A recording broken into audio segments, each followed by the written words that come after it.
네, 안녕하십니까. 지난 시간에 이어서 지장간에 대해서 이어갈 텐데요. 4화까지 알아봤고, 이번 시간은 5화에 대해서부터 알아보도록 하겠습니다. 네, 5화라고 나왔고요. 이 5화는 화에 속하면서 음화가 되죠. 네, 부호의 이미지는 내실이라고 했어요. 내실. 이 4화는 뇌형에 해당하며 이 5화는 내실입니다. 같은 화지만 이 4화는 양화에 해당하면서 양은 흩어진다고 했죠. 양은 흩어지기 때문에 외형이라고 할 수도 있으며 5화는 음화에 들어가기 때문에 내실, 그러니까 속으로 채워진다라고 아시면 되겠어요. 자, 그래서 5화를 보니까 5화 속에 숨겨진 지장간은 병기정이라고 나와 있습니다. 이 5화는 음력 5월이면서 양력 6월에 해당하기 때문에 6월은 어떤 계절이다라는 거를 생각을 해주시면서 들으시면 되겠어요. 병기정이라고 나와 있는데 6월에 병화 상당히 뜨겁죠. 열과 빛이 가장 최고조로 뜨거울 때입니다. 병화는 뜨거운 열 기운이 기토, 피부 속으로 기토가 공간이라 했죠. 공간이기 때문에 꼭 땅으로만 생각할 것이 아니라 사람에 비유하자면 피부도 되니까 피부 속으로 또는 땅 속으로 하셔도 되겠죠. 그래서 정화는 부호 이미지가 한 곳으로라고 했습니다. 뜨거운 열이 피부 속으로 한 곳으로 스며든다라는 표현이 좋겠죠. 그래서 이걸 조합하자니 뜨거운 열 기운이 피부 속으로 스며들면 따갑더라. 또는 뜨거운 열 기운이 땅 속으로 스며들면 그 땅 속에서는 그 뜨거운 열기를 품고 있겠죠. 그렇게 보시면 되겠어요. 그리고 병화는 여기에 해당하며 기토는 중기, 그다음 정화는 정기에 해당이 되겠죠. 자, 여기는 전달의 정기의 기운이 이달 초반에도 넘어와서 머물고 있더라. 그리고 중기는 이 달에 새롭게 생겨나는 기운이고, 정기는 이 달에 가장 강력한 힘을 가지고 있는 기운이다라고 지난 시간에 설명드렸었죠. 그래서 이 5화를 보니까 10 이렇게 나누어져 있어요. 한 달 30일을 기준으로 했을 때 여기의 기운, 전월의 기운을 10일 정도를 이달 초반에 가지고 있으며 또 6월달 중순에는 새로이 생겨나는 이 기운이 10여일 정도가 되고 나머지 이 6월 달에 가장 강력한 기운인 정화가 10일 정도를 가지고 있다라고 기억을 하시면 되겠죠. 이 5화에도 기토가 나오지만 미토에도 이 기토가 나오죠. 이때의 기토와 이때의 기토는 서로 다릅니다. 6월 달의 기토는 흡수를 하죠. 6월 달의 기토는 흡수를 하면서 그리고 7월 달에 이 기토는 뿜어낸다, 발산한다. 이렇게 반드시 기억하고 계시면 되겠습니다. 네, 음력 5월 달에 보자니 5월 달에는 더 이상의 성장과 확장을 멈추고 내실에 집중을 한다 했죠. 그거를 자연으로 보자니 나무는 더 이상의 몸집을 키우고 부풀리는 확장하는 시기를 이제는 멈추면서 나무에 달려있는 열매, 이제 막 수정이 돼서 조그맣게 맺어진 열매 키우기에 집중을 하는 달이다라고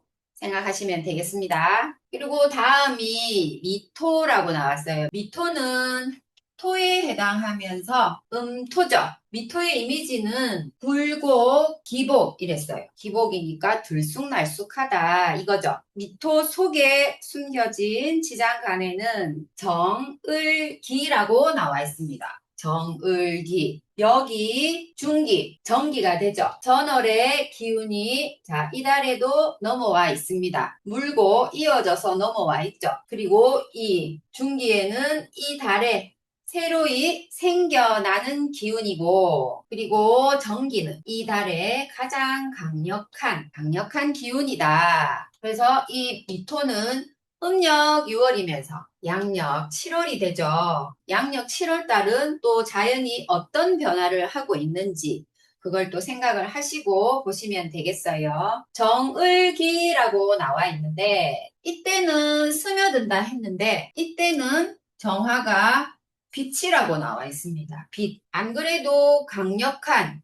열기운 때문에 무척이나 더운데 이때는 장마까지 같이 들어있는 달이기도 하죠. 그래서 정화 이때 빛은 따가운 빛과 빛도 따갑고 또 지상에는 더운 바람까지 이 을목이 바람이죠. 바람인데 리월이니까 차가운 바람은 아니겠죠. 더운 바람까지 기토 땅에서 이때 품고 있던 뜨거운 열기가 습기와 함께 땅에서 올라온다. 그 습도가 올라온다는 거죠. 습기 없는 열기 같으면 건조하기 때문에 그래도 땀을 흘리면 바로 마르고 해서 견딜만 한데 이 습도와 열기가 함께 올라와서 굉장히 후텁지근하게 만들기 때문에 정말 이때는 살아있는 모든 것들은 짜증이 절정에 이르는 달이라고 해도 과언이 아닐 것 같아요. 이 미월에는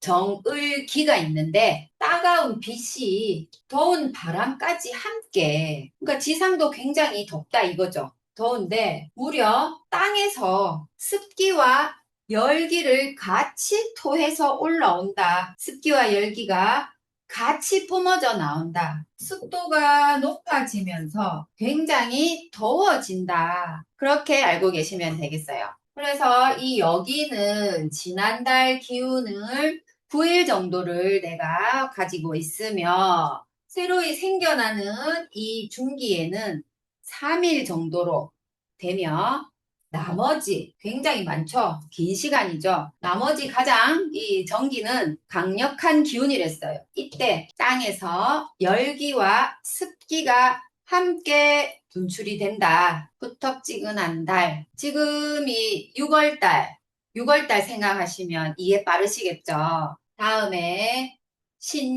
신금이라고 나왔습니다. 신금은 금의 기운에 들어가면서 양금이죠. 양금에 해당을 하며 이 신금의 부호 이미지는 조건적이랬어요. 조건적. 자, 이 신금 밑에 숨겨진 지장간은 무임경이라고 나와 있습니다. 자, 음력 7월에 해당하니 양력 8월달 되겠죠. 8월달. 자, 이때부터는 바람이 아침, 저녁으로 바뀌어진다.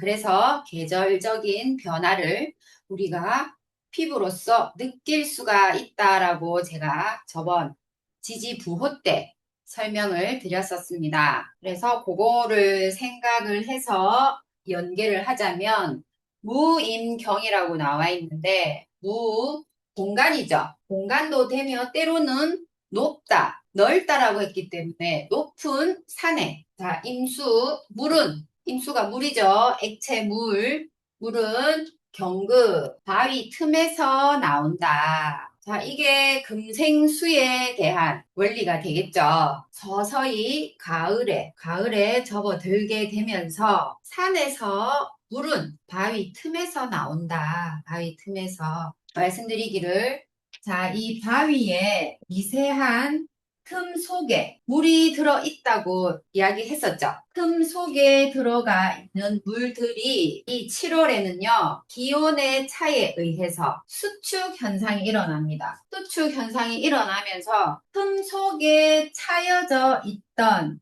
작은 수분이라고 해야 되겠죠. 작은 수분들이 수축에 의해서 이 물들이 밖으로 밀려져 나온다. 그래서 금생수라 했죠. 금생수. 금이 물을 낳는 것이 아니라 여가 되는 거죠. 여과. 자, 바위 틈에 미세한 구멍에 아주 작게 수분들을 포함을 하고 있는데 이 수분들이 계절의 변화로 인해서 이 틈새가 수축 현상이 일어나게 되면서 그 틈새에 들어있던 미세한 수분들이 같이 밀려져 나오니까 방울이 되겠죠. 방울 나오는. 이거를 물이라고 한다. 무토 높은 산의 물은 바위 틈에서 나오더라. 자연에 비하면 우리는 둔하다고도 할 수 있는데 자연에서는 아주 미세한 변화까지 스스로 변화에 적응을 해 나가기 때문에 산에 등산을 하시다 보면 커다란 바위 또는 뭐 작은 바위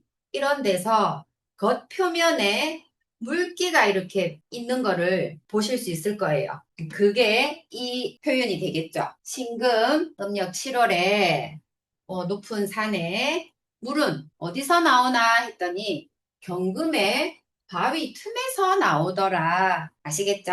여기는 지난달에 정기가 이달에 7일 정도 머물러 있으며 자, 중기 새로이 생겨나는 기운이랬죠. 새로이 생겨나는 게 수분인데 그게 정기에서 보니 바위 틈에서 나오더라. 무토는 7일 정도, 초반 7일 정도 머물고 있으며 임수는 7일 정도 중순에 머물러 있게 되며 네, 경금 바위 틈에서 물이 나오는 것을 하순에 16일 정도가 그러한 기운을 가지고 있더라 라고 기억하시면 되겠어요. 이 계절에는 과일이 형체를 제법 맺혀져 있으면서 열매의 안으로 이제 수분이 차올라오죠. 수분이란 즉 열매에 비교했을 때 과즙 정도가 되겠죠. 과즙이 생겨나지더라. 이겁니다. 다음 유금이 나왔어요. 유금은 금의 기운에 들어가면서 음금에 해당하고 음력 8월이 되네요. 부호의 이미지는 반경이 좁다 했어요. 자, 이 반경이 좁다고 했는데 나무에 열매가 달려 있는데 반경이 좁다라는 거는 이 나무에서 떨어지게 되면 열매가 떨어져서 안착하는 그 위치가 멀지가 않다는 거예요. 뭐 바로 나무 밑에 떨어진다든지 아니면 굴러가서 조금 더 멀리 있다든지 요 정도가 되지 이 과일이 떨어져서 멀리까지 간다는 건 아니거든요. 그래서 이거를 보고 반경이 좁다라고 하는 거예요. 반경이 좁다인데 이거를 열매로 비교를 하자면 이제 정말 단단해진다는 거죠. 단단해진다. 누금 속에 숨겨진 지장간으로는 경신이 있는데 경금 자연스럽게 뭐가 열매가 자, 이 계절의 열매죠. 열매가 어떻게 신금이 변화 또는 가공이라고 했죠. 단단하게 변한다니까 이거 간다라고 표현하면 좋겠죠. 8월 달에 우리 계절의 변화로는 나무에 달려있는 이제 열매 또는 과실들이 단단하게 익어 가더라. 중기가 없고 여기와 정기로만 구성이 되어 있는데 전월의 기운 이달의 여기로서 10여일 정도가 되면서 나머지 20일 정도는 성숙시키려고 하는 강한 기운이다. 그래서 유금의 지장간에는 경신이 있는데 이때 이 계절에는 열매가 자연스럽게 익어져 간다. 단단하게 변해서 익어져 간다. 그렇게 알고 계시면 되겠습니다. 자, 다음으로는 술토가 나왔어요. 술토. 술토는 토의 기운에 해당하면서 양토에 속하며 술토의 이미지는 높이 쌓아둔다 했어요. 높이 쌓아둔다. 술토의 지장간을 보니 신정무라고 나와 있습니다. 신정무. 자, 신금 변한다 했죠. 가공 또는 변화. 무엇이? 자, 이때 앞달에 잘 익은 열매를 이제 수확하는 계절이죠. 수확하는 계절. 단단해진 열매를 정화, 볕, 이때는 열기운은 떨어지면서 이제 빛이 살아나거든요. 빛이 그나마 강합니다. 그래서 이 정화는 빛으로 보고요. 볕에 잘 말려서 무토 공간이죠. 저장해 둔다. 자, 다시 보면 술토 높이 쌓아둔다 했는데 무엇을 높이 쌓아두는가? 지장간을 보니까 신정무라고 나와 있는데 신금에 단단해진 열매를 자 정화 볕에다가 잘 말려서 수분기를 빼준다고 했죠. 그리고 무토 공간 저장이 들어가지는 공간이랬죠. 즉 말하자면 창고로 되겠죠. 창고가 되겠죠. 저장을 해둔다. 그래서 이 계절에는 전달에 여기에 기운 신금이 단단해진 열매 9일 정도, 9일 정도를 가지고 있으며 정화, 볕에다 잘 말리는데 중기, 무토 저장해둔다. 저장하는 시간이 길어진다는 거죠.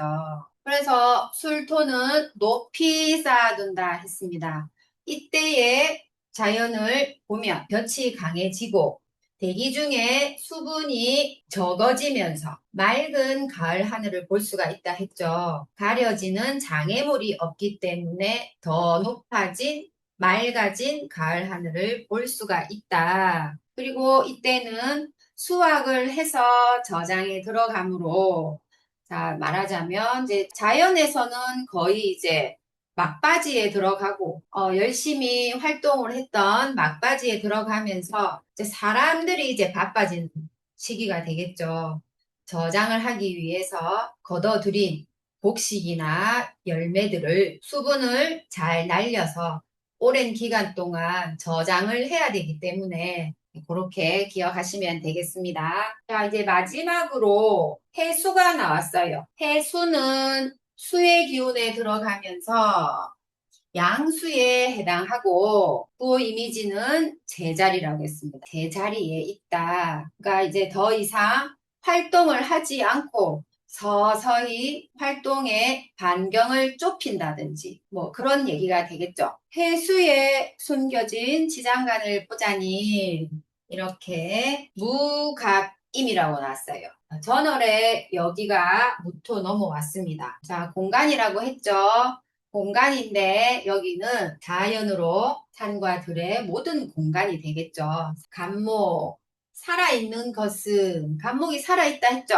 임수, 물을 내린다. 이때부터 이제 자연에서는 더 이상의 활동을 멈추게 되면서 멈춘다고 해서 딱 끊어서 멈추는 게 아니라 서서히 변화가 일어나는데 그게 식물에서는 줄기에서 물을 내리고 동물들은 겨울이 오게 됨을 알게 되면서 동면에 들어간다 했죠. 그래서 무토 산과 들의 공간에 간목 살아있는 모든 것은 임수 물을 내리더라. 살아있는 것은 물을 내리더라. 다음에 해를 위해서 충분한 휴식 기간을 갖는다. 쉰다는 표현이 맞을 것 같거든요. 해수 제자리라고 했으며 자 해수에 숨겨진 지장간으로는 무갑임이 있는데 산과 들의 공간에 간목 살아있다 했죠.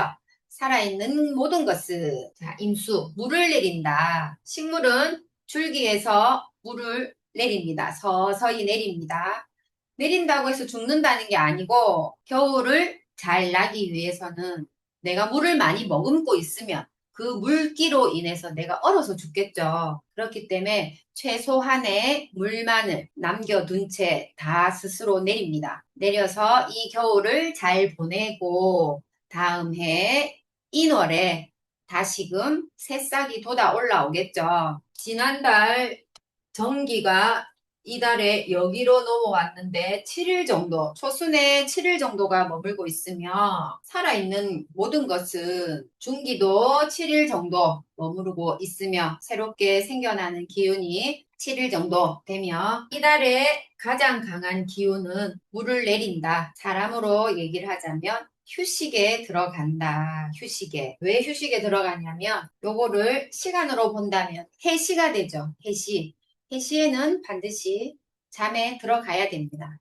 다음 날을 위해서. 이렇게 해서 지장간 12개, 지지부호의 이미지, 그러니까 그 이미지를 제가 계절의 변화, 달달이 일어나게 되는 월별로 제가 설명을 해드렸습니다. 이 부호 이미지가 앞으로도 굉장히 많이 쓰여질 테니 요거는 반드시 기억을 하고 계시면 좋겠어요. 기억을 하셨다가 언제든지 통변이나 또는 풀이, 사주풀이에 있어서 적재적소에 쓰일 수 있도록 반드시 암기해 두는 게 좋으실 겁니다. 자, 이로써 지장간에 대해서 이번 시간까지 알아봤습니다. 제가 이게 그 오프라인 수업 같으면 이 현장에서 제가 한 분씩 질문을 던져 볼 텐데, 해수에는 뭐가 있어요? 간목에는 뭐가 있습니까? 라고 던져 볼 텐데, 이게 이렇게 영상으로 하다 보니까 그런 걸 할 수 없다는 거에 대해서 조금 아쉬운 면이 있네요. 다음 시간에는 지장간의 특징에서 들어갈 텐데, 지장간은 장생지와 제왕지, 묘지로 또 나눌 수가 있거든요. 여기에 대해서 알아보도록 하겠습니다. 네, 수고하셨습니다.